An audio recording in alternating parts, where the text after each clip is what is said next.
नमस्कार, hello and welcome. आज तक और इंडिया टुडे के इस खास कार्यक्रम में आपका स्वागत है। हमारे साथ एक खास मेहमान है।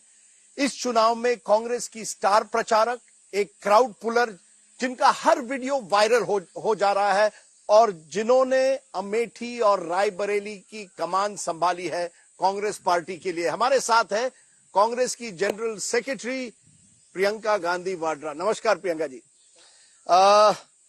मैंने आपको क्राउड पुलर कहा, स्टार प्रचारक कहा, वीडियो वायरल हो रहे हैं, पर यह नहीं कह पाया कि कांग्रेस पार्टी की प्रत्याशी। तो पहला सबसे बड़ा सवाल है कि आप एक बार फिर चुनाव क्यों नहीं लड़ रही है?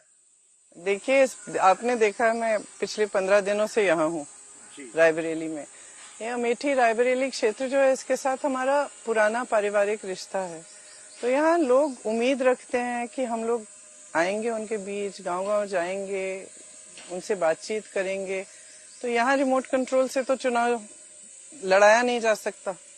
तो अगर हम दोनों लड़ते तो दोनों को 15 दिन अपने ही क्षेत्र में रहना पड़ता। हम दोनों देश भर में प्रचार कर रहे थे, इसलिए हमने सोचा कि उचित रहेगा कि एक प्रचार करते रहे पूरे देश में, नहीं तो पूरा फेज ही निकल जाता। नहीं, यानी आप कह रही हैं आप एक ना एक दिन प्रत्याशी बनेगी। एक ना एक दिन क्या होगा वो तो ना मैं कह सकती हूँ, ना आप कह सकती, ना मैं कह सकती हूँ, ना आप कह सकती। बनना चाहेंगी क्या प्रत्याशी? लोकसभा चुनाव लड़ेंगी या नहीं? देखिए, ये मैं प्रत्याशी बनना चाहूंगी नहीं बनना चाहूंगी, सच्चाई है कि मैंने ये सोचा ही नहीं है। मैं काम करती रहूंगी। मैंने काम किया है इस क्षेत्र में, इससे बाहर हर जगह पार्टी के लिए मैं काम करती रहूंगी। अगर उस काम में ये सबको उचित लगे कि हाँ मुझे चुनाव भी लड़ना है, मैं चुनाव भी लड़ूंगी। इसमें कौन सी मतलब इसको इतनी बड़ी बात क्यों बना रहे हैं? मैं बताऊंगा 1 मिनट में कि क्यों बड़ी बात है। क्योंकि इस समय पहला सवाल ये उठता है कि एक प्रचार अब चला है कि राहुल गांधी अमेठी छोड़कर भागकर, स्मृति ईरानी और बीजेपी के शब्द है, रायबरेली आ गए हैं। तो इसका मतलब है या प्रियंका गांधी चुनाव नहीं लड़ रही क्योंकि वो हार से डर रही है। तो ये जो एक प्रचार बीजेपी ने किया है कि राहुल गांधी भाग गए, प्रियंका गांधी चुनाव से डर रही है, इसका कैसा अगर आप चुनाव नहीं लड़ेंगी तो सामना कैसा करेंगे? देखिए, बताइए, गुजरात से मोदी जी नहीं लड़ रहे हैं, क्या वो डर गए वहां से, भाग गए क्या? मोदी जी वडोदरा और वाराणसी पहली बार 2014 में दोनों लड़े थे। आज क्यों नहीं लड़ रहे?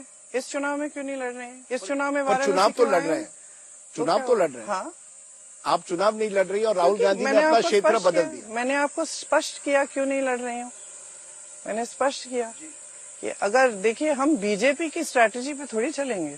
बीजेपी जो चाहेगी वो हम करेंगे। हम दोनों बैठ जाएं एक जगह और देश भर में कोई प्रचार न करे, ये तो बीजेपी के लिए अच्छा होगा, ये कांग्रेस के लिए तो अच्छा नहीं है कि नहीं? तो हम उनकी स्ट्रैटेजी पे चलें, ये तो मुझे उचित नहीं लगता बिल्कुल। भाई, हम तो वो करेंगे ना जो हम सोचते कि हमारे लिए, हमारी पार्टी के लिए अच्छा है। राहुल गांधी अमेठी छोड़कर रायबरेली, तो इसमें कौन सी बड़ी बात है? उनकी माँ का संसदीय क्षेत्र है ये, लेकिन और अमेठी छोड़ी थोड़ी है। अमेठी में किशोरीलाल शर्मा जी चुनाव लड़ रहे हैं, मजबूत प्रत्याशी हैं, जीतेंगे चुनाव। 40 सालों के लिए उन्होंने अमेठी की सेवा की है, गांव-गांव जानते हैं, मेरे साथ कंधा से कंधा लगा के काम किया है। तो छोड़ा थोड़ी अमेठी को। अमेठी और रायबरेली को हम कभी छोड़ ही नहीं सकते। अमेठी और रायबरेली हमारा रिश्ता ही अलग है इन दोनों क्षेत्रों के साथ। क्या रिश्ता है? क्योंकि आपने एक भाषण किया था अमेठी में, बड़ी भावुक हो गई थी। आपने अपने पिताजी की याद दिलाई लोगों को, आपकी यादें आपके पिताजी के साथ। ये जो भावुक रिश्ता है, क्या ये भावुक रिश्ते पर आप अमेठी और रायबरेली की राजनीति कर रही हैं? क्योंकि ये आपकी धारणा है, ये मीडिया और बीजेपी यही प्रचार करना चाहती है कि इस रिश्ते में सिर्फ भावनाएं हैं और सिर्फ एक क्या कहते हैं, जज्बातों का रिश्ता है। ये एक बहुत ही गहरा जज्बाती रिश्ता है, इसको मैं बिल्कुल नहीं नकारती। इसको हम पूरे परिवार, सारे परिवार के सदस्य इसको स्वीकारते हैं। हम सब जानते हैं, अमेठी की जनता भी जानती है। लेकिन हमने एक भी बार किसी और आधार पर वोट नहीं मांगा, सिर्फ अपने काम के आधार पर वोट मांगा है। जो काम अमेठी क्षेत्र और रायबरेली क्षेत्र में कांग्रेस पार्टी ने, सोनिया गांधी जी ने, राजीव गांधी जी ने, राहुल गांधी जी ने किया, मैं दावे के साथ कह सकती हूँ कि किसी और ने नहीं किया है। और जितना भी प्रचार ये करते हैं, पूरी जनता अमेठी की जानती है कि क्या अमेठी में किया गया हमारे कार्यकाल में और पिछले 5 सालों में क्या हुआ। इंटरेस्टिंग आप ये कह रही हैं, क्योंकि दो बातें इससे निकलती है। एक, स्मृति ईरानी और भाजपा कहती है कि देखिए जितनी प्रगति अमेठी में पिछले 5 सालों में हुई है वो पिछले 50 साल में नहीं हुई। उनका कहना है कि ये पिछड़े इलाके हैं। रायबरेली देखिए, अमेठी देखिए, कंपेयर टू बारामती जहां शरद पवार ने बहुत काम किया है, या कमलनाथ ने छिंदवाड़ा, ये पिछड़े इलाके क्यों रह गए अगर ये इतनी बड़ी वीवीआईपी कंस्टिट्यूंसी थी? आपने वो गांव देखा है जिसे मोदी जी ने गोद लिया वाराणसी में? जी देखा है, उसकी क्या हालत है। तो देखिए, कहने के लिए तो ये लोग कुछ भी कह लेंगे। अमेठी वालों से, रायबरेली वालों से पूछिए कि क्या क्या नहीं आया यहाँ। BHEL, HAL, उड़ान academy, ITI, AIIMS, NTPC, rail coach factory, rail washing line, rail की वो जो इलेक्ट्रिसिटी वाली लाइन है, तमाम हाईवे कौन लाया? मोदी जी लाए हैं, स्मृति ईरानी जी लाई हैं। पर पिछड़ा इलाका तो है अभी भी। देखिए विकास ऐसी चीज है जो कभी रुक नहीं सकती। आज आप 2 काम करेंगे, कल आपको 4 काम करने पड़ेंगे। ये एक निरंतरता होती है इसमें, और ये शुरू से की जा रही है। ये सारे काम, विकास के कार्य जो हैं, ये बहुत समय से किए जा रहे हैं और लगातार ये चलते रहते हैं। अब कभी सरकार होती है, कभी नहीं होती है। राहुल जी ने फूड पार्क शुरू करने की बात की, अमेठी में कितना विकास हो जाता है उससे, इन्होंने रोक दिया है। हमने जब एम्स खोलने की बात की तो बहुत बवाल उठा। जैसे इनकी सरकार आई, इन्होंने उसको एकदम छोटे पैमाने पे रखा, फिर बहुत मुश्किल से लड़ के उसको पूरे ठीक तरह से उसका निर्माण किया जी। लेकिन ये इतनी सारी चीजें जो हम लाए, इनको आप नकार तो नहीं सकते ना। इतनी बड़ी रेल कोच फैक्ट्री है, हजारों रोजगार मिले उससे, उसकी पूरी अर्थव्यवस्था, पूरे इलाके की अर्थव्यवस्था आगे बढ़ी है। अगर आप पहले देखते तो आपको पहले के मुकाबले में देखना है ना कि कितना विकास हुआ। नहीं तो फिर राहुल गांधी हारते क्यों है 2019 का चुनाव? अगर ये सब चीजें की गई है तो स्मृति ईरानी के सामने 55,000 वोटों से क्यों हारते? और ये कहा जाता है कि जैसे हार गए उन्होंने अमेठी छोड़कर वो वायनाड चले गए, और अब अमेठी से जो लगाव जिसके बारे में आप कहते हैं वो टूट गया है। आप आधे घंटे के लिए मुझे वही 3 सवाल करते रहेंगे, उसका मैं जवाब दे चुकी हूँ जी। और सुनिए, आपने कहा कि राहुल जी हारे उनसे, ठीक है, हारे उनसे, लेकिन मैं समझती हूँ कि पिछले 5 सालों में पूरी अमेठी की जनता ने देख लिया है कि उनका मकसद यही था। वो वहां आई सिर्फ एक मकसद से, राहुल जी से लड़ना है, राहुल जी को हराना है। हमारा ये मकसद नहीं है। हमारा मकसद शुरू से सेवा का मकसद रहा है। और आप कुछ भी कहें, आप किसी भी नजर से इसको देखें, वहां पे पिछले चुनाव में इतने झूठ फैलाए गए और आपकी जो मीडिया ने इतना समर्थन दिया उनको इन झूठों को फैलाने में। हमने एक परियोजना शुरू की थी, मुझे याद है, एक आग लगती थी उस समय गर्मियों में गांव में, बहुत आसानी से, क्योंकि छप्पर के बड़े छत होते थे। एक बार मैं गई एक गांव में, मैंने देखा कि सारा जल गया था। महिलाएं बहुत ही प्रताड़ित थी। उसके बाद दिल्ली आई, दिल्ली में एक समारोह था, वो मोहम्मद यूनुस जी जो बांग्लादेश के थे, उन्होंने सेल्फ हेल्प ग्रुप्स बनाए थे। तो मैंने सोचा क्यों ना यहाँ शुरू करने की कोशिश करें। यहाँ हमने शुरू किए छोटे पैमाने पे पहले, फिर एक बहुत बड़ी मूवमेंट बन गई परियोजना, राजीव गांधी महिला विकास परियोजना। राहुल जी ने उसको खूब उठाया और बहुत बड़ी मूवमेंट बन गई। अब आप पूरा प्रचार ये किया गया कि हमने जमीन हड़पने के लिए ये परियोजना की। अब इस परियोजना से लाखों महिलाओं का फायदा हुआ। मैं आज जहाँ जाती हूँ मीटिंग में, वो कहती हैं कि परियोजना बंद क्यों कर दी। बंद इसलिए करनी पड़ी क्योंकि इतना बड़ा आक्रमण किया मीडिया में और ऐसे झूठों का कि अंत में बंद ही करनी पड़ी। लेकिन मेरा कहने का मतलब ये है कि इतना झूठा प्रचार हुआ और इतनी मतलब मीडिया का समर्थन था तमाम ऐसे, तो लोग बहक गए होंगे, लेकिन अब समझ गए। लेकिन मैं कई लोगों से मिला अमेठी में, कार्यकर्ता और लोगों से, और उन्होंने कहा राहुल गांधी जी ने यहाँ रहना चाहिए था, हार जीत होती रहती है, क्यों हमें छोड़कर गए हैं। तो एक तरह से ये जो प्रचार मोदी जी कर रहे हैं, जिसे आप कहते हैं मीडिया आगे बढ़ा रहे हैं, लेकिन ये भी एक सच्चाई है ना कि जब आप, और फिर लगा कि अगर वो नहीं रहेंगे तो प्रियंका गांधी वाड्रा, जिसका आपने जवाब दिया है, फिर कहा गया रॉबर्ट वाड्रा भी लड़ सकते हैं। उन्होंने खुद कहा था मैं लड़ूंगा अमेठी से। फिर आप किशोरी लाल शर्मा पर आते हैं।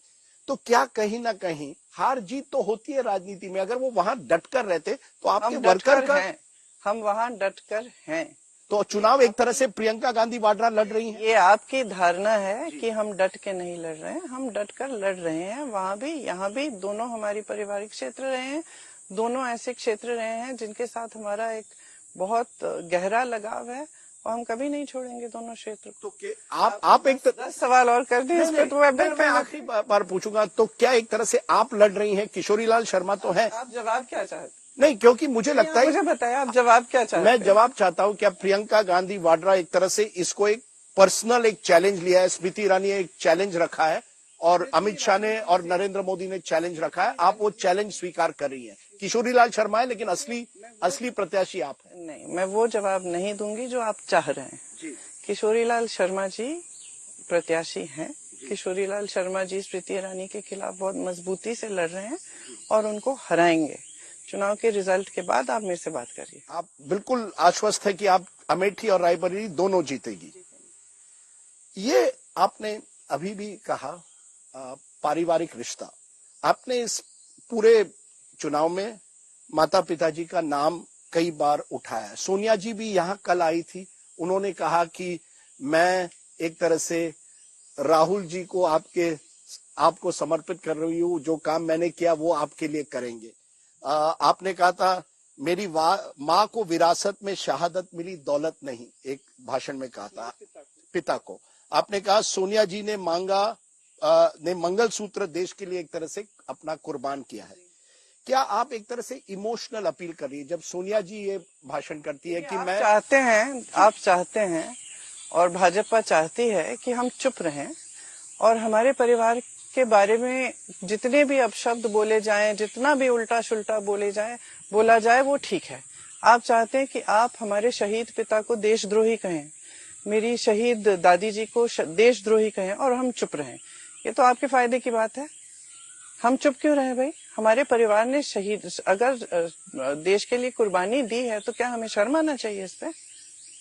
मुझे तो बहुत गर्व है कि मेरी दादी जी 33 गोली खाई हैं इस देश के लिए। बहुत गर्व है कि मेरे पिताजी शहीद हुए हैं इस देश के लिए। मैं बोलूंगी, क्यों नहीं बोलूंगी? हम बोलते हैं तो आप कहते हैं इमोशनल पिच कर रहे हैं। मोदी जी रोते हैं खामखा किसी भी छोटी चीज के लिए, इंटरव्यू में वोटों को लेने के लिए, तो वो इमोशनल पिच नहीं है। हम तो सच्चाई कह रहे हैं। मैं तो 19 साल की उम्र में अपने पिता के टुकड़े लाई हूँ घर, तो मैं क्यों ना बोलूं उसके बारे में? मैं चुप क्यों हूं अगर मेरे पिता को आप देशद्रोही बोलेंगे कि पिताजी ने कानून बदले, इंदिरा जी की विरासत को बगैर टैक्स के लेने के लिए कानून बदले। क्या बकवास है ये? और आप झूठ पे झूठ फैलाए जाएं और हम चुप रहें, क्यों? तो जब सोनिया जी मुझे तो बहुत गर्व है अपने परिवार पर और मुझे बिल्कुल कोई शर्मिंदा नहीं करेगा, खासतौर से बीजेपी के नेता। तो जब सोनिया जी कहती हैं, जैसे उन्होंने कहा रायबरेली में, कि मैं एक तरह से राहुल जी को आपके सामने सौंप रही हूँ, ये आप मेरा काम आगे बढ़ाएंगे, ये क्या एक तरह से फिर ये कहेंगे परिवारवाद की राजनीति है? अरे सुनिए, मैं गांव में जाती हूँ। कल मैं किसी गांव से गुजर रही थी, एक महिला ने मुझे रोका, बोला रुको, मैं रुकी, ऐसे झांकी खिड़की से बाहर, दोनों हाथों को ऐसे मेरे सर पे रख के बोली विजयी भव। मुझे रोना है क्योंकि ये रिश्ता है हमारा इनके साथ। ये रिश्ता आप नहीं समझ पाएंगे और ये रिश्ता मोदी जी कभी नहीं समझ पाएंगे। जब हम संकट में रहे हैं, मैंने अपने भाषण में भी बोला, जब हम संकट में रहे हैं तो अमेठी और रायबरेली की जनता हमारे साथ खड़ी रही हमेशा, और ये हम बिल्कुल भूल नहीं सकते। जब आप एक राजनीतिक परिवार में, जहां परदादाओं से लेकर पुश्तों के लिए ये काम कर रहे हैं और सेवा कर रहे हैं, तो आपकी जो भावना होती है वो थोड़ी अलग होती है, वो बहुत गहरी भावना होती है। मैं समझा भी नहीं सकती। मुझे अनुचित लगता है कि मैं उस भावना का उल्लेख भी करूं, क्योंकि आपके समझ के बाहर है। और खासतौर से जो राजनीति को एक व्यापार की तरह देखते हैं और इस तरह से देखते हैं कि इसमें से हमें कुछ अपना स्वार्थ साधना है, वो ये समझ नहीं पाएंगे, और ये हमारी सच्ची भावना है। मैं इसलिए पूछ रहा हूँ प्रियंका जी, क्योंकि बीजेपी कहती है जमाना बदल गया है, अब लोग केवल गांधी नेहरू परिवार, ये 5 पीढ़ियां, मोतीलाल नेहरू से लेकर इसी रायबरेली में फिरोज गांधी 52 का चुनाव लड़े थे, उसके बाद इंदिरा जी नहीं लड़ी, तो सोनिया। वो कह रहे हैं जमाना बदल गया, केवल गांधी परिवार के नाम पर वोट नहीं देंगे, अब काम पर देंगे। तो काम पे वोट ही मांगिए। तो आप भैंसों के बल पे वोट क्यों मांग रहे हैं? आप मंगलसूत्र के बल पे वोट क्यों मांग रहे हैं? आप धर्म के वोट के बल पे वोट क्यों मांग रहे हैं? आप ध्रुवीकरण करके वोट क्यों लेना चाह रहे हैं? अगर काम पे मांग रहे हैं तो मोदी जी एक भी बार क्यों नहीं बता देते जनता को कि 10 सालों में काम क्या किया है? बेरोजगारी, आपका काम और उनका काम कंपैरिजन हो? बिल्कुल, कैसे नहीं, कैसे नहीं, बिल्कुल तैयार है। करें तो सही, बोले तो सही। एक चुनावी सभा में ये कह दें कि बेरोजगारी आज चरम पे है, 45 सालों में इतनी बेरोजगारी नहीं रही, 70 करोड़ लोग बेरोजगार हैं। इसके बारे में मोदी जी ने 10 सालों में क्या किया और क्या करने जा रहे हैं, एक बार बता दें जनता को। कांग्रेस का कंपैरिजन, मुझे बोलने दीजिए। एक बार बता दें जनता को कि अग्निवीर जैसी स्कीम क्यों लाए, जिससे नौजवानों की उम्मीद ही टूट गई, आशाएं टूट गई। एक बार जनता को बता दें कि ये जो महंगाई है जिसका सामना हर महिला कर रही है, दुकान जाती है, 5 चीजें खरीदने जाती है, 2 खरीद के आती है, घबराहट होती है। बच्चा बीमार पड़ जाता है, इलाज के लिए घबराहट होती है, फीस भरनी पड़ती है, घबराहट होती है। घर में कुछ टूट गया, उसकी मरम्मत करनी है, छत से पानी गिर रहा है, घबराहट होती है कि कैसे करेंगे। और बड़े इलाज तो छोड़ दीजिए। मोदी जी एक बार जनता को बता देना, हर मंच पे भाषण दे रहे हैं, एक भाषण में ये कह देना कि क्या किया है इन्होंने जनता के लिए, लेकिन वो कहने को राजी नहीं है। नहीं, उन्होंने कई उपलब्धियां अपनी जो लाभार्थी स्कीमें की हैं, देखिए कितने टॉयलेट्स किए, कितने आवास योजना बनाए, कितने सड़कें ठीक की, कितना इंफ्रास्ट्रक्चर किया है, इसका भी उन्होंने ब्यौरा दिया। ऐसा नहीं है कि नहीं बात कर रहे हैं, वो कह रहे हैं कि मैं विकसित भारत चाहता हूं, क्योंकि इस चुनाव में कह रहे हैं 2047 का मेरा एक लक्ष्य है, एक विकसित भारत। कांग्रेस पुराने बातों की बात करते हैं, मैं आगे की बात करता हूं। बहुत खुशी की बात है कि 2047 में विकसित भारत होगा। 10 साल पहले भी इन्होंने कहा था सबका साथ सबका विकास, आज फिर से कह रहे हैं विकसित भारत। तो इन 10 सालों में विकास क्यों नहीं किया? नहीं, वो ब्यौरा दे रहे हैं ना, कितने टॉयलेट्स बनाए, कितने। देखिए ये जो आप कह रहे हैं ना, उज्ज्वला मिला। देखिए उज्ज्वला किसकी स्कीम थी? यूपीए की स्कीम थी, इन्होंने लागू की। राशन बांटना क्या है? राशन बांटने का जो ये जो अधिकार है, भोजन का अधिकार कौन लाया? कांग्रेस पार्टी। अधिकार है मतलब कि जनता का अधिकार है कि जनता का अधिकार है कि उनको भोजन मिलना है, राशन मिलना है। कोई भी सरकार आए, मोदी जी की आए, किसी और की सरकार आए, वो देना पड़ेगा, क्योंकि अधिकार बनाया था कांग्रेस पार्टी ने। ये लोग 5 किलो राशन दे रहे हैं, ऐसा कर रहे हैं जैसे एहसान कर दिया इन्होंने सब पे। एहसान नहीं है, अधिकार है जनता का। और मैं आपको बता देती हूँ कि छत्तीसगढ़ में जहाँ हमारी सरकार थी 35 किलो राशन दिया गया, जब इनकी सरकार आई 5 किलो किया गया। तो आप समझ लीजिए कि कई ऐसी चीजें हैं जो मोदी जी अपने ब्यौरे में लिख के सबको दिखा रहे हैं, लेकिन शुरुआत इनकी कांग्रेस पार्टी में हुई। कई कितने पुल हैं, बड़ी बड़ी सड़कें हैं, जिनका जाके यहाँ पे उद्घाटन किया उन्होंने। कहा लालगंज में फ्लाईओवर का उद्घाटन किया, इसको शुरू किया कांग्रेस ने, मोदी जी ने उद्घाटन किया। जाके पूछिए लालगंज में 1 महीने बाद क्या हुआ, पूरा टूट के गिर गया। तो ये सब कहने वाली बातें होती हैं। और आप भी सही बात नहीं कह रहे हैं। चुनावी मंच पर जहां जहां मोदी जी प्रचार कर रहे हैं, ज्यादातर वे यही बातें कर रहे हैं कि कांग्रेस पार्टी धर्म विरोधी पार्टी है, कांग्रेस पार्टी से सावधान रहो, आपके भैंस चुरा लेगी, आपके मंगलसूत्र चुरा के किसी और को दे देगी। देखिए प्रधानमंत्री पद का एक स्तर होता है, बड़े बड़े लोगों ने, महान देश भक्तों ने इस पद को संभाला है। जवाहरलाल नेहरू, इंदिरा गांधी ठीक है मेरे परिवार के हैं, मैं तो कहती हूँ वाजपेयी जी, शास्त्री जी जैसे, मनमोहन सिंह जी जैसे महान नेताओं ने ये पद संभाला। सबने पद की गरिमा रखी, सबने पद का स्तर रखा, किसी ने इस तरह की भाषा ना इस्तेमाल की और किसी ने इस तरह की बातें नहीं की कि जनता को मतलब आप बेवकूफ समझ रहे हैं कि चुनाव है और आप विकास की बात नहीं करते। जनता पिस रही है, किसान कमा नहीं पा रहा है, आप कर्ज माफ कर रहे हैं बड़े बड़े उद्योगपतियों के 16 लाख करोड़, किसान का 1 रुपया माफ नहीं कर रहे हैं और उसकी बात भी नहीं कर रहे हैं। उसके हर सामान पे, खेती के हर सामान पे आपने जीएसटी डाल दी। किसान आज के दिन कमा नहीं पा रहा है। एक समय में रोजगार मिलता था खेती किसानी से, आज कमा भी नहीं पा रहा है। और आप उसके लिए कुछ नहीं कहेंगे, आप गरीबों के लिए कुछ नहीं कहेंगे, छोड़ दीजिए मिडिल क्लास के लिए क्या कहा है आपने। तो आप किसी के लिए कुछ कह नहीं रहे हैं और जो सचमुच विकास की बात है वो कर नहीं रहे हैं, कर रहे हैं फिजूल की बातें। और फिर आप कहते हैं विकसित भारत। ठीक है, फिर हम इंतजार करते हैं 50 साल और विकसित भारत के लिए। प्रियंका जी, क्या वजह है कि आम चुनाव 2014 में होते हैं, कांग्रेस को 44 सीटें आते हैं। आम चुनाव होते हैं 2019 में, कांग्रेस को 52 सीटें आती है। और अभी भी ऐसे जो पोल एनालिसिस है वो कह रहे हैं कि बीजेपी ये चुनाव भी जीतेगी। मोदी जी और बीजेपी तो कह रहे हैं 400 पार। 2 चुनाव लगातार इतनी बड़ी हार के बाद अगर मोदी जी कुछ नहीं करते तो फिर वो क्यों जीत रहे और कांग्रेस क्यों पीछे पड़ रही है? मोदी जी की जो प्रोपेगेंडा मशीनरी है, मीडिया मशीनरी है, वो तो मेरे ख्याल से दुनिया में अव्वल होगी सबसे पहले। दूसरा, देखिए 2 चुनाव जीत गए, सही कहा आपने। आपने ये भी कहा कि राजनीति में उतार चढ़ाव होता है, ठीक है। 2 चुनाव इन्होंने ये सारी धर्म की बातें करके चुनाव जीते। आज ये चुनाव है जिसमें जनता जागरूक हो रही है, जनता समझ रही है कि हमें जो दिखाया जा रहा है वो भी सच्चाई नहीं है। सच्चाई तो हमारे जीवन में है। सच्चाई तो वो मजदूर है जिसको दिहाड़ी नहीं मिल रही। सच्चाई तो वो महिला है जो दुकान जाती है, कुछ खरीद नहीं पाती। सच्चाई तो वो किसान है जो कमा नहीं पा रहा है। सच्चाई तो वो माँ बाप है जो अपने बच्चे को पढ़ाने के लिए सब कुछ कर रहे हैं, आज कर्ज ले रहे हैं, कुछ भी कर रहे हैं, लेकिन किसी न किसी तरह बच्चे को पढ़ा रहे हैं और उस बच्चे को अभी भी नौकरी नहीं मिलती, चाहे वो बीएससी हो, बीटेक। ये सच्चाई है। अब एक सच्चाई अपने जीवन में देख रहे हैं, दूसरी सच्चाई टीवी पे देख रहे हैं, चमकते हुए प्रधानमंत्री बड़े बड़े मंचों पे बड़े बड़े सेठों के साथ, बड़े बड़े मंत्रियों के साथ, प्रधानमंत्रियों के साथ, और उनको बताया जा रहा है कि विकास हो रहा है, कि देश आगे बढ़ रहा है, कि जितना देश में 10 सालों में हुआ उतना 70 सालों में नहीं हुआ। लेकिन अपने जीवन में तो नहीं दिख रहा ना। तो अब जनता जागरूक हो रही है। अब जनता कह रही है कि भाई कुछ गड़बड़ है, क्योंकि मेरे जीवन में तो तरक्की आई नहीं। तो अब जनता कह रही है कि ये चुनाव जो है हमें उन मुद्दों पे बिल्कुल नहीं लड़ाना, ये चुनाव हमें अपने मुद्दों पे लड़ाना है।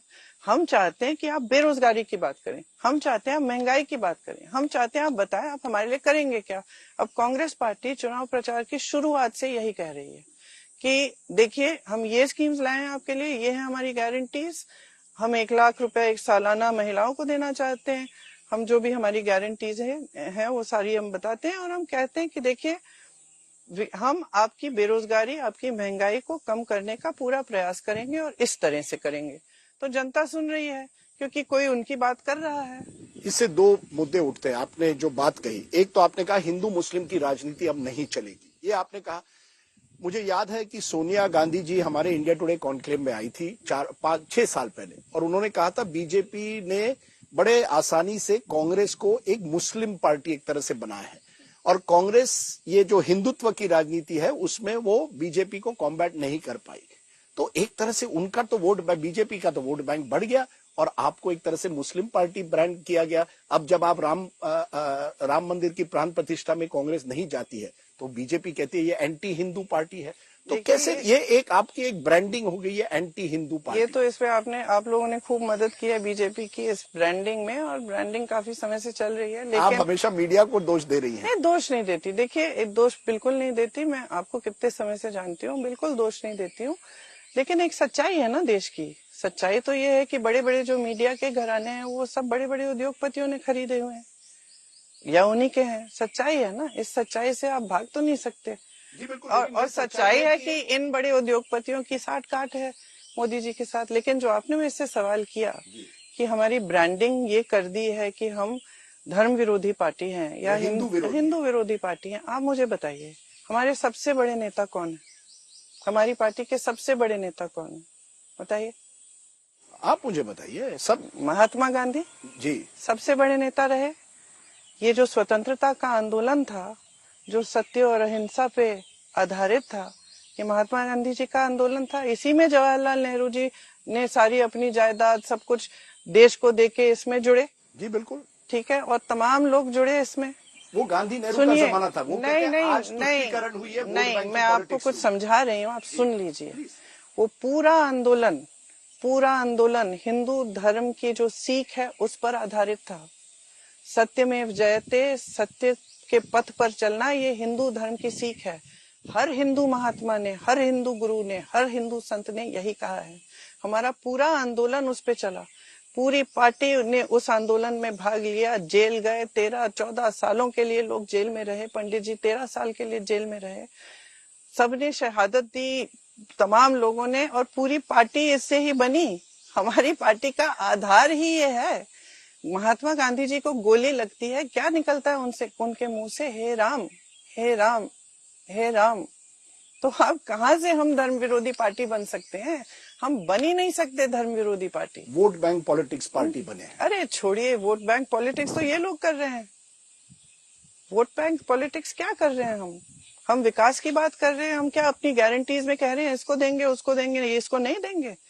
हमारी जो गारंटीज है सबके लिए, हमारा विकास हमेशा सबके लिए रहा है। यही हमारा, देखिए तो मुस्लिम रिजर्वेशन। अब वो तो कुछ भी कह लेते हैं, वो तो कह रहे हैं कि हम भैंस चुरा रहे हैं आपकी, वो तो कुछ भी कह देते हैं। अरे उनका जो पूरा प्रचार रहा है, परसों 2 दिन पहले प्रधानमंत्री जी ने एक इंटरव्यू दिया जिसमें अपने पूरे प्रचार, अपनी पूरी राजनीति, अपनी पूरी विचारधारा का खंडन कर दिया।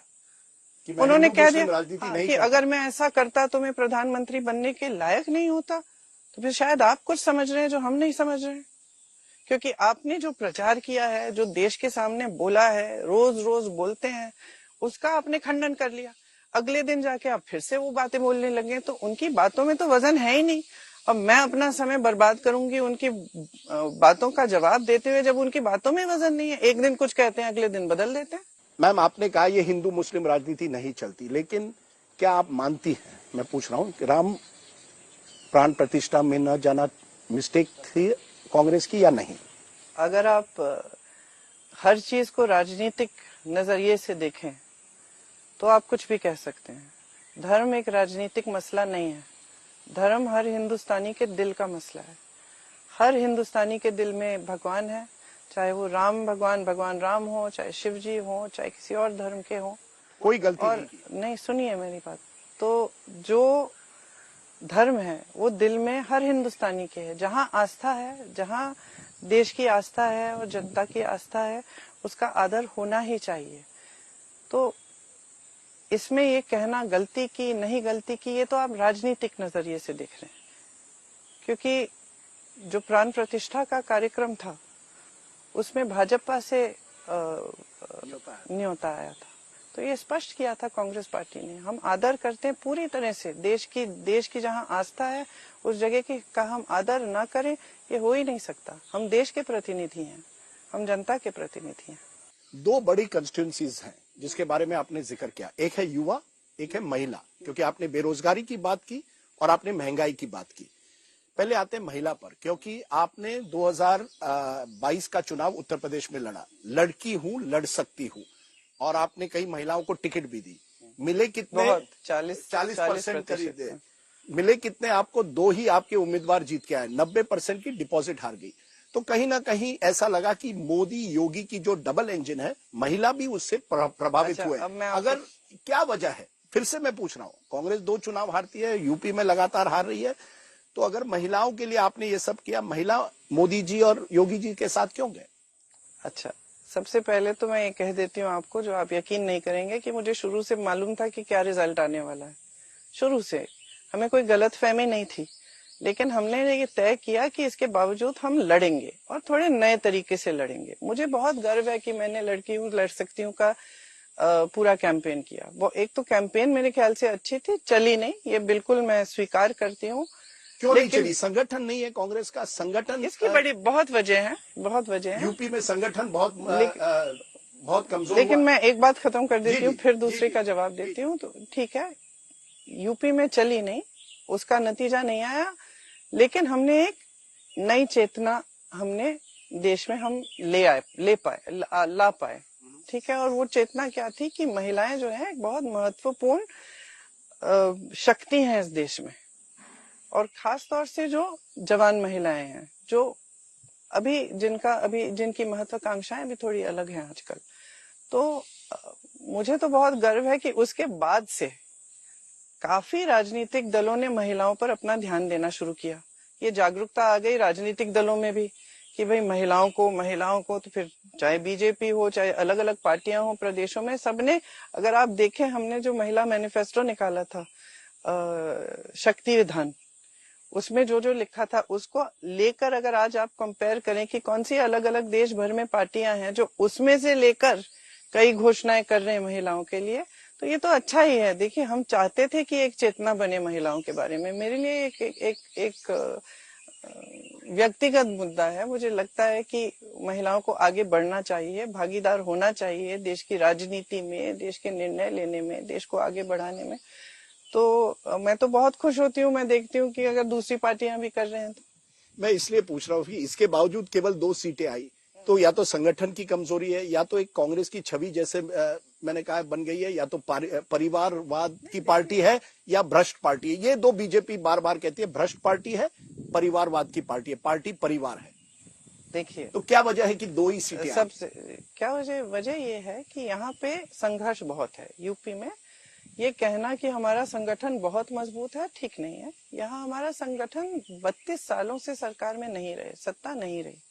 32 सालों से हमारी पार्टी नीचे ही चली जा रही थी। तो देखिए, आज यूपी में हमारा संगठन मजबूत नहीं है। हमने बनाने की, उस समय जब मैं यहाँ काम कर रही थी तो बनाने का बहुत प्रयास किया, और हमारे जो काम थे उसका नतीजा शायद इस चुनाव में थोड़ा दिखेगा, क्योंकि हमने हर जिले में, हर ब्लॉक में, हर गांव में संगठन बनाने का काम किया। ये काम ऐसा नहीं है कि ऐसे खट से हो सकता है। ये काम है जिसमें बहुत गहराई से बहुत प्रयास करना पड़ता है। हमने खूब प्रयास किया और हमें मालूम था कि उस चुनाव में नतीजा नहीं आएगा, लेकिन हमने, जैसे आपको कहा कि हमने तय किया कि हम चुनाव पूरे दम से लड़ेंगे, चाहे नतीजा आए न आए। उसके बाद आस्ते आस्ते संगठन में परिवर्तन भी आया। आज अगर आप देख रहे हैं कि उत्तर प्रदेश में थोड़ी सी एक अंडर करंट जैसी है जो कांग्रेस और इंडिया अलायंस उठा पा रहे हैं, तो उसका एक वजह भी ये है, बहुत वजह है, लेकिन एक वजह भी ये है कि कम से कम हमारा संगठन गांव में, ब्लॉक में, जिले स्तर पर दिखने लगा और लड़ने लगा। हम लड़े। मैं अंडर करंट और मैं आखिर में आऊंगा, या आपका क्या अनुमान है, लेकिन एक और कॉन्स्टिट्यूंसी है युवा। आपने बेरोजगारी की बात की, पेपर लीक्स की बात की, जहां भी जाते हैं ये मुद्दा है।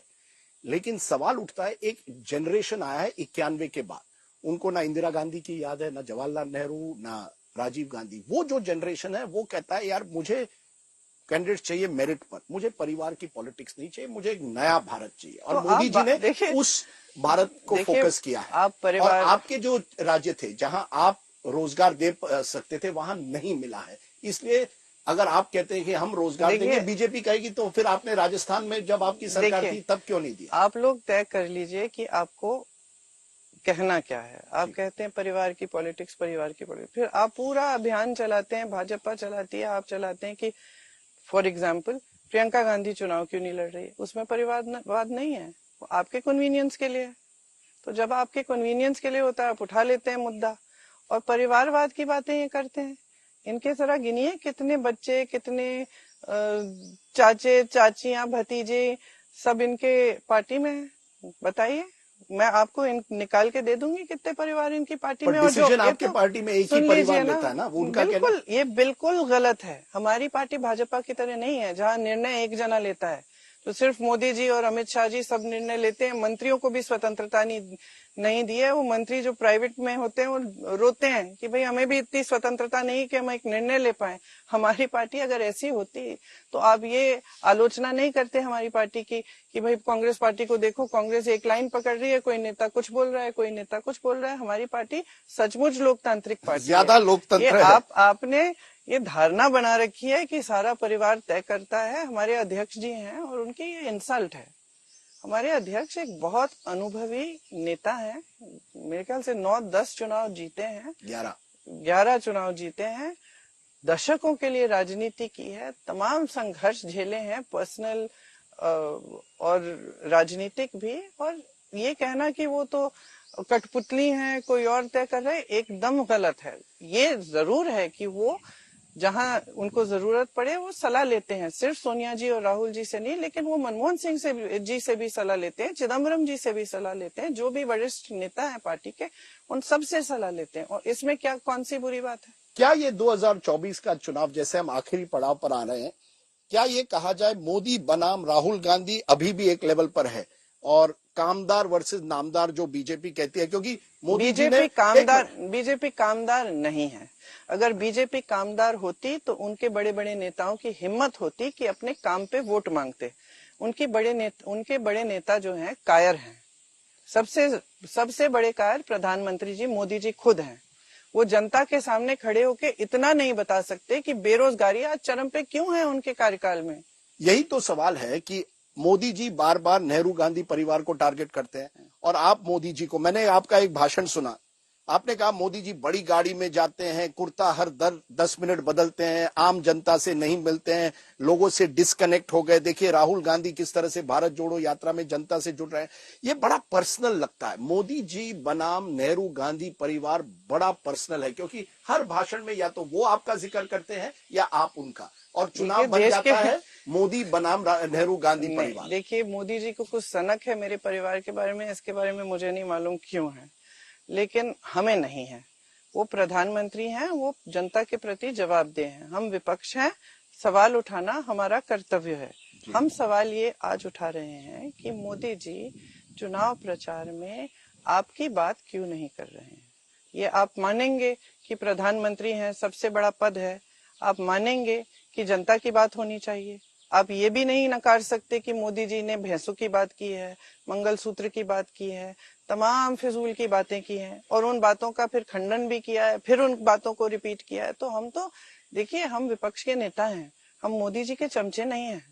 हम सवाल उठाएंगे, ये हमारा काम है। और ये चुनाव जो है मोदी जी बनाम राहुल नहीं है, ये परिवारवाद बनाम मोदी जी का जो भी वाद आप कहते हैं वो नहीं है।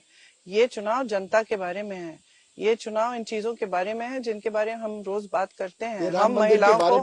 हम महिलाओं को सालाना 1 लाख रुपए देना चाहते हैं ताकि महंगाई की इसकी जो मार पड़ी है इन पे 10 सालों में, इसका सामना कर पाए। हम नौजवान स्नातक पास के लिए हम पहली नौकरी पक्की और 1 लाख सालाना इसलिए कह रहे हैं क्योंकि आज नौजवान बेरोजगारी से पिस रहा है। पेपर लीक के खिलाफ हम मजबूत कानून लाना चाहते हैं क्योंकि पेपर लीक ने लोगों के जीवन बर्बाद किए हैं। ये आपके राज्य में आप कर लेती तो और आपको सुन लीजिए 28 साल के हो जाते हैं बच्चे, 28 साल के हो जाते हैं, पेपर लीक, पेपर दे के इंतजार कर करके कि एक दिन नियुक्ति हो गई, पूरा जीवन बर्बाद हो जाता है, शादी नहीं हो पाती। हम कह रहे हैं किसानों के कर्ज माफ करेंगे, किसानों के सामान, खेती के सामानों से जीएसटी हम हटाएंगे। हम इसलिए कह रहे हैं क्योंकि मोदी जी के 10 साल के कार्यकाल में किसान पिस गया है, आत्महत्या कर रहा है 1-1 लाख रुपए के लिए, और मोदी जी माफ कर रहे हैं बड़े खरबपतियों के कर्ज। तो हम ये बातें कर रहे हैं और हम ये कह रहे हैं कि ये चुनाव जनता बनाम गलत तरह की जो राजनीति है, जो राजनीति सिर्फ सत्ता लेने के लिए कुछ भी कह देगी, कुछ भी कर लेगी, उस तरह की राजनीति के खिलाफ। क्योंकि उन्होंने इंडिया टुडे के इंटरव्यू में कहा कि अभी तक गांधी परिवार और कांग्रेस ये बात उनको पचती नहीं है कि एक चाय वाले का बेटा प्रधानमंत्री बन गया है 10 साल से, अभी तक वो हजम नहीं हो रही उनको। इससे दूर कोई मतलब ये जो विचार है ये एकदम गलत है। कांग्रेस पार्टी ने इस देश में लोकतंत्र स्थापित किया। अगर ऐसा है कि एक चाय वाले के बेटे प्रधानमंत्री बने तो हमें भी गर्व है कि हमने एक ऐसा लोकतंत्र स्थापित किया जिसमें हर जने को, हर व्यक्ति को इस देश में मौका मिला। और हम ये आलोचना तो कभी नहीं करते मोदी जी की, ये आलोचना तो बिल्कुल कभी नहीं करते कि मोदी जी एक गरीब परिवार से आए और इतनी ऊंचाई पे पहुंचे। हमें भी गर्व है इस बात पर, सिर्फ मोदी जी को गर्व नहीं है। प्रियंका जी, मैं आपको पहली बार यहाँ मिला अमेठी में 1999 में।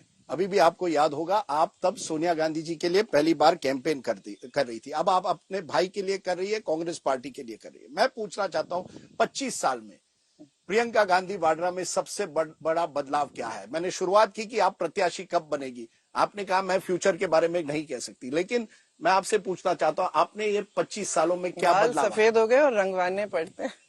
नहीं, उसके अलावा तो कुछ तो हुआ होगा। ये कहा जाता है ना कि आपने मुझे कहा कि शुरुआत में कहा कि क्या है अगर मैं प्रत्याशी नहीं बनूं, मैं पार्टी के लिए काम करती हूँ। लोग समझते हैं कि जब तक आप प्रत्याशी नहीं बनेंगी, मैंने बहुत कुछ आपको सीरियस पॉलिटिशियन नहीं माना। कोई बात नहीं, जनता माने न माने, जब समय आएगा मैं करूंगी। जनता के साथ मेरा एक रिश्ता है, बना रहेगा। और देखिए कैसे बदली है आप? बहुत सीखा है मैंने, बहुत सीखा है। राजनीति के बारे में बहुत सीखा है, देश के बारे में बहुत सीखा है, जनता के संघर्षों के बारे में बहुत सीखा है। हार जीत हो, आप राजनीति में रहेंगी, हार जीत हो, क्योंकि ये कहा जा रहा है अगर कांग्रेस तीसरी बार हारती है तो नेहरू गांधी परिवार को धीरे धीरे हटना पड़ेगा, कोई और नया देखिए, चेहरा ये है? नेहरू गांधी परिवार जो आपने अपने मन में धारणा बनाई है ना, ये हम अपने आप को ऐसे देखते ही नहीं है। हमें कभी ये नहीं सिखाया गया था कि तुम इस परिवार के हो इसलिए तुम्हें ऐसा करना है, और ना मैंने अपने बच्चों को सिखाया। आप मेरे बच्चों से मिले हो, हमारी परवरिश भी ऐसी नहीं हुई। किसी ने ये नहीं कहा, हमें कभी नहीं कहा कि तुम्हें ये बनना है या तुम्हें फोर्स नहीं किया, प्रधानमंत्री बनना है। फोर्स नहीं किया, दिमाग में नहीं आया, कभी फोर्स नहीं किया मैं आपको सोनिया जी ने बताती आप या राहुल हूँ। को? मैं आपको बताती हूँ, एक बार एक ज्योतिषी आए हमारे घर, ऐसे मतलब पॉलिटिकल टाइप के ज्योतिषी थे। अब पिताजी का इंतजार कर रहे थे, मैं गुजर रही थी वहां से, 12-13 साल की होंगी। हाथ देख लिया मेरा, मैं बड़ी होके आप प्रधानमंत्री बनेंगे। पिताजी ने सुन लिया और मुझे डांटा कि तुम क्या कर रही हो, ये सब बातें बिल्कुल तुम्हारे दिमाग में नहीं आनी चाहिए। मतलब कि उनके ये जो धारणा है ना कि हमारे परिवार ने हमेशा सिर्फ सत्ता के लिए, हमें सत्ता चाहिए, हमने राज किया है, हम अपने आप को महाराजाओं की तरह समझते हैं, एकदम बकवास है। आप मेरे घर आइए, देखिए कोई क्या हम राहुल महाराजाओं की तरह रहते हैं या ऐसे जैसे हम कोई बड़ा पता नहीं कैसा परिवार है। साधारण है हमारा जीवन, कुछ ऐसी बड़ी बात नहीं है। ना हमने कभी ये धारणाएं रखी हैं कि हमें कुछ सत्ता चाहिए या सत्ता को किसी भी तरह से पकड़ के रखना है, ये हमारा मकसद ही नहीं है जीव। देखिए, जिसने ना, आपने पहले मेरे पिताजी की बात की, जिसने इतनी हिंसा देखी है जो राहुल और मैंने देखी है। 12 साल की उम्र में हमारी जो दादी थी माता जी की तरह थी। हम एक ही घर में रहते थे। आज भी वो घर म्यूजियम बना है, आप देख सकते हैं, और वहां भी आप देखेंगे कि एकदम साधारण टाइप का जीवन। आज आपको यकीन नहीं आएगा कि यहाँ प्रधानमंत्री रहती थी इस लकड़ी के पलंग पे, और जमीन पे चटाई भी नहीं है। तो खैर वो अलग बात है। मैं कह रही थी कि उनकी जब हत्या हुई, हम 12 साल के थे, हमारे घर के अंदर हत्या हुई। हमने अपनी माँ को देखा, माँ ने उनका शरीर उठा के वो ही ले गई अस्पताल। माँ सदमे में थी, बहुत समय के लिए सदमे में थी। उसके बाद 7 साल बाद, हम 19 साल के, भैया 21 साल के थे, पिताजी की मृत्यु होती है, और इस तरह से होती है। पिताजी सिर्फ 46 साल के थे। तो हमारे मतलब एक, जब ऐसी चीजें होती है ना जीवन में, किसी के भी जीवन में, कोई भी हो जिनके पिता आकस्मिक मौत से गुजर गए हों या कुछ ऐसा होता है, तो किसी के भी जीवन में होते हैं, तो जीवन में एक अलग तरह की गहराई आ जाती है, उस जीवन की समझ ही अलग हो जाती है। तो कोई ये प्रेशर नहीं आप पर या आपके भाई पर कि या सोनिया जी ने डाला कि आपको राजनीति करनी है? बिल्कुल जी, बिल्कुल। क्योंकि आप राहुल गांधी को सबसे अच्छी तरह से जानती है। राहुल में क्या फर्क आया है? क्या वो तैयार है फर्क आपके नजरिए में प्रधानमंत्री बनने के फर्क लिए? आपके नजरिए में है, राहुल में नहीं है। राहुल हमेशा एक बहुत गहरे इंसान रहे हैं। राहुल हमेशा बचपन से न्याय की लड़ाई लड़े हैं। अगर 2 बच्चे लड़ पड़ते, तो किसी ने किसी के साथ अन्याय किया है तो राहुल उसके लिए लड़ लेते। और राहुल में एक खासियत है जो कभी कभी, जिससे मैं चिढ़ती भी हूँ, कि वो सच बोलते हैं, चाहे आपको पसंद हो ना पसंद हो।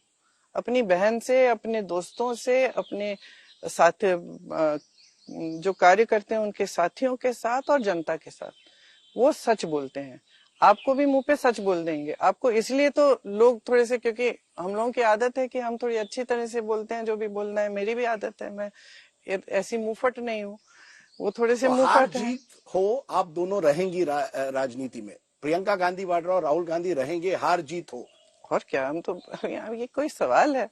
इतने समय से राजनीति में रहे हैं। राहुल जी तो मेरे ख्याल से अब 20 सालों से, और देखिए राहुल, मेरे ख्याल से कोई ऐसा नेता नहीं होगा इस पूरे देश में जिसके खिलाफ इतनी संगठित और इतनी धनराशि, जिस कैंपेन पे उनके खिलाफ जो कैंपेन की गई भाजपा के द्वारा, इतनी धनराशि किसी भी पार्टी ने किसी भी नेता की इमेज खराब करने के लिए इस पूरे देश में नहीं की होगी। राहुल जी को मीडिया से लेकर भाजपा के नेता से लेकर सबने, इन्होंने इतना आक्रमण किया राहुल जी पे, और इतने अपशब्द बोले और इतनी गलत धारणाएं फैलाई इनके बारे में, फिर भी राहुल जी खड़े रहे। फिर भी राहुल जी की इतनी हिम्मत है कि झुकते नहीं हैं, डरते नहीं हैं। इन्होंने घर से निकाला, संसद से निकाला, इन्होंने तमाम मुकदमे लगाए, एक गुजरात में, एक महाराष्ट्र में, कहीं ताकि दौड़े रहे मुकदमों में हाजिर होने के लिए। लेकिन राहुल जी झुके नहीं, डरते नहीं हैं। और पूरा देश आज समझ रहा है कि ये आदमी सच बोलेगा, कभी नहीं डरेगा, कभी नहीं झुकेगा। प्रधानमंत्री बन सकते हैं? क्यों नहीं बन सकते? बहुत अच्छे प्रधानमंत्री बनते, बहुत अच्छे, क्योंकि देश की गहराइयों को समझते हैं। और मैं आपको बता दूं, हिंदू धर्म की गहराइयां समझते हैं।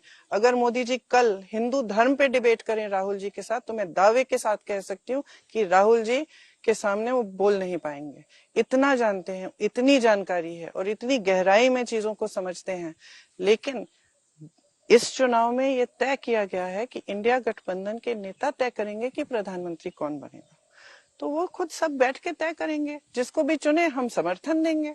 आप कह रहे हैं इंडिया गठबंधन तय करेगा जी। मोदी जी कह रहे हैं 400 पार। आपका आंकड़ा क्या है? क्या आपको वाकई लगता है कि जून 4 को नॉन बीजेपी गवर्नमेंट बनेगी, 2004 रिपीट होगा, या आप मानती हैं कि बीजेपी फ्रंट रनर है और आप बैकफुट पर हैं? नहीं, हम बैकफुट पे बिल्कुल नहीं है। बैकफुट पे मोदी जी हैं, जो फिजूल की बातें करने लगे हैं और जो अपने प्रचार का खुद खंडन करने लगे हैं चुनाव के बीच में। बैकफुट पे मोदी जी हैं, हम बैकफुट पे बिल्कुल नहीं है, क्योंकि हमने इंडिया गठबंधन के सारे नेताओं ने लगातार जनता के मुद्दे उठाए और हम सिर्फ लगातार यही कह रहे हैं, मोदी जी मुद्दे पे आइए। मोदी जी मुद्दे पे आ नहीं पा रहे हैं। मोदी जी इधर उधर जा रहे हैं, भटक रहे हैं, घबरा रहे हैं, अजीब अजीब सी बातें कर रहे हैं। पूरे देश को दिख रहा है आज। तो हम बिल्कुल बैकफुट पे नहीं है। मैं तो उनको, छोटी हूं उनसे, लेकिन उनको सलाह अभी भी दे देती हूँ कि अभी भी जनता की बात कर लें, अभी भी कर लें।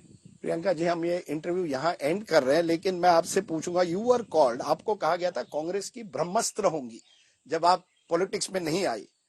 आप अपने आप को किस तरह से देखती है? क्या वो एक चीज है जो जनता नहीं जानती प्रियंका गांधी वाड्रा के बारे में, जो हमें आज जाननी चाहिए? आप ब्रह्मास्त्र है, क्या है? आप अपने आप को किस तरह से देखती हैं? और क्या है वो एक चीज जो हम नहीं जानना, हमें जाननी चाहिए, जो हम नहीं जानते हैं? देखिए, मैं, सच्चाई ये है कि मैं राजनीतिक संदर्भ में अपने आप को मैं एक कार्यकर्ता समान देखती हूँ। मैं, देखिए, यहाँ पे भी चुनाव है, मैं तीन जाके मेरी आदत है, मैं क्या बताऊं, रैली चल रही है तो मैं जाके खुद देखूंगी कि कितने झंडे बटे हैं, नहीं बटे तो खड़ी होके बंटवाऊंगी। मैं थोड़ी इस तरह की हूँ क्या मैं? अच्छा। मैं थोड़ी बारीकियों में घुसती हूँ, माइक्रो मैनेजमेंट। हाँ, तो मैं यहाँ पे 3 बजे तक नहीं सोती, फिर उठ के निकल जाती हूँ 12 घंटे, फिर वापस आके सबको तंग करती हूँ कि भाई तुमने क्या किया, तुमने अपना काम क्यों नहीं किया, ये क्या है, ये लिस्ट बना देती हूँ, ये करना है, चलो वहां जाके देखते हैं। तो मैं थोड़ा, ये मैंने सुना इंदिरा गांधी बहुत करती थी। अब वो नहीं मालूम मुझे इतना। पर आखिर में चुनाव के बाद we will see you in some new avatar, कोई नया अवतार होगा, या वही करती रहेंगी? मैं बार बार आपको ये पूछ रहा हूँ क्योंकि मैं आपको बताता हूँ रूमर क्या है कि अगर राहुल गांधी रायबरेली वायनाड दोनों जीतते हैं तो वो वायनाड रहेंगे, रायबरेली की सीट प्रियंका गांधी वाड्रा 6 महीने बाद लड़ेगी। देखिए, ये सही है, गलत है? देखिए, मेरे अवतार तो आप लोग ही बनाते हैं। अब मैं यूपीआई जनरल, यहाँ की महासचिव बनी जी, आपने फिर भी वही अवतार ढूंढा मुझ में जो पुराना वाला था। फिर यहाँ का चुनाव भी लड़ा, चेहरा बनेगी मुख्यमंत्री के लिए, दावेदार बनेगी। तो ये तो आपकी धारणा है ना, ये तो आपकी धारणा है। प्रियंका गांधी का भविष्य किस तरह है, राजनीतिक अब मैंने कहा, मैं ज्योतिषी नहीं हूँ, मैं क्या बताऊं मेरा भविष्य। But you are not ruling out. मैं ये दावे के साथ कह सकती हूँ कि मेरा भविष्य ये है कि मैं जनता की सेवा और कांग्रेस पार्टी की सेवा लगातार करती रहूंगी, हमेशा के लिए। प्रियंका गांधी वाड्रा, आपने हमें बहुत कुछ इस इंटरव्यू में बताया, आपके बारे में, कांग्रेस पार्टी के बारे में, और 2024 के चुनाव के बारे में, और ये भी जबकि आप 10-11 रैलियां, नुक्कड़ सभा कर रही हैं, बहुत गर्मी भी है। आज तो खैर आखिरी दिन है, तो आज सिर्फ एक रोड शो रखा है, लेकिन आपने हमसे बात की, इसके लिए बहुत बहुत शुक्रिया। We wish you all the best, like we wish all the parties. Thank you. और I must say, Rajdeep, your Hindi has improved. My Hindi has improved. तो 99 और अब में ये एक फर्क आ गया है। I was 99 में और आज में इतना फर्क आ गया। आप में कोई फर्क नहीं आया, मुझ में इतना फर्क आया कि मेरी हिंदी ठीक ठाक हो गई। नहीं, मुझ में भी बहुत फर्क आया, लेकिन वो ये कहाँ इंटरव्यू में कहाँ बताएं। चलिए, एक तो बता दीजिए क्या कि क्या फर्क आया है? नहीं, एक समझ में फर्क आया है, खासतौर से राजनीति और देश के बारे में। खासतौर से जब मैंने यूपी में काम किया तो लोगों की जो कठिनाइयां हैं वो हमेशा देखी थी मैंने, हमेशा माँ बाप के साथ घूमी थी, गांव में गई थी, लेकिन कभी कभी ये हो जाता है ना कि बचपन में कुछ हो जाता है, जैसे पिताजी का देहांत हो गया तो ये सोच लिया कि इतनी बड़ी चीज हो गई है कि उसी दायरे में रह गए काफी समय के लिए। फिर यहाँ आए, देखा एक क्या दो दो परिवार के सदस्य कट के मर गए, किसी को जला दिया गया है, किसी का अत्याचार किया है, किसी पे भयानक से भयानक अत्याचार बरसा दिए गए हैं और लोग चले जा रहे हैं, जिंदगी चल रही है। क्योंकि आपको फिर मैंने सीखा, जो Khan market gang entitle Lutyens elite कहा जाता था, उससे आप उभर कर आई। देखिए, ये मैं एक स्पष्टीकरण करना चाहती हूँ जी, ये लटियंस एलीट तो मैं कभी नहीं रही हूँ ना। मैं इन लोगों के साथ, मैं तो कभी गई नहीं विदेश पढ़ने के लिए, ये सब मैं तो जेएमसी की पढ़ी हुई हूँ। मेरी सारी सहेलियां जो हैं वो साधारण परिवारों की थी, वो कोई बड़ी एलीट तो थी नहीं, लटियंस की थी नहीं इस तरह से। सरनेम था आपका? हाँ, तो सरनेम था, तो सरनेम से क्या होता है, सरनेम से क्या होता है, वो तो मेरे रहन सहन से होगा ना क्या हो। वैसे खान मार्केट बुरी मार्केट नहीं है, वहां तो कभी कभी मैं जाती हूँ। हाँ, आपने ये भी कहा कि जैसे मैंने कहा कि आप कह रही थी कि आप सादगी चाहती है और आप समझती मेरा है। जीवन ये ऐसा ही रहा है, मेरे बच्चों का जीवन भी ऐसा ही है। चलिए, आपने ये भी आज एक स्पष्टीकरण हमारे सामने रखा है। प्रियंका गांधी वाड्रा, आपने बहुत समय हमें दिया, बहुत बहुत शुक्रिया। Thank you very much. धन्यवाद। ये थी प्रियंका गांधी वाड्रा, जैसे मैंने कहा शुरुआत में, कांग्रेस की स्टार प्रचारक। क्या एक दिन आएगा जब हम कह पाएंगे कांग्रेस की स्टार प्रतिनिधि? वो देखना पड़ेगा। बहुत बहुत शुक्रिया। Thanks for watching. Good bye.